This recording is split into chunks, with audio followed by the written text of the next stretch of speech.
to the motor problem lah. For this fridge he all controlled by freezer. Okay. The air it will come out from here. Yes. So this motor no running.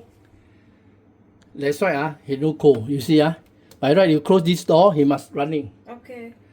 But he never running. Okay. You see? So now what is the solution? Okay, this one we need to change this motor.